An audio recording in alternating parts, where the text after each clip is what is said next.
Hi friends, ఈరోజు video ఏంటంటే తోటకూర వడలండి. శనగపప్పు ఒక 2 hours నానబెట్టి ఇలా పేస్ట్ పట్టుకోవాలండి మిక్సీలో వేసి. దాని తర్వాత తోటకూర సన్నగా తరిగి 2 times కడిగి పెట్టుకోవాలండి.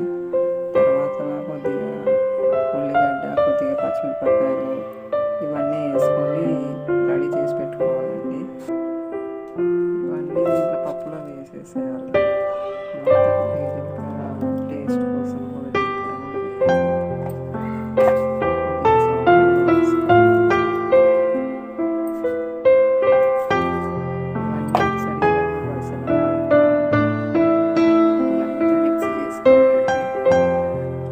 చేతులు తడి చేసుకొని ఇలా ముద్దలా చుట్టుకోవాలి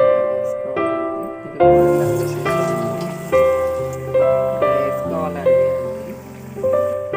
ఇలా బంగారు రంగు వచ్చే వరకు వేయించుకోవాలండి.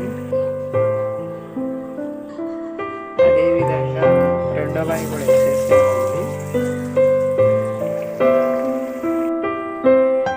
ఫైనల్గా రెడీ అయిందండి. మీకు ఈ వీడియో నచ్చినట్టయితే షేర్, కామెంట్, సబ్స్క్రైబ్ అండి. మీకు ఈ వీడియో నచ్చినట్టయితే ఫైనల్గా రెడీ అయిందండి. మీకు వీడియో నచ్చినట్టయితే లైక్ చేయండి ఫ్రెండ్స్. చలో బాయ్.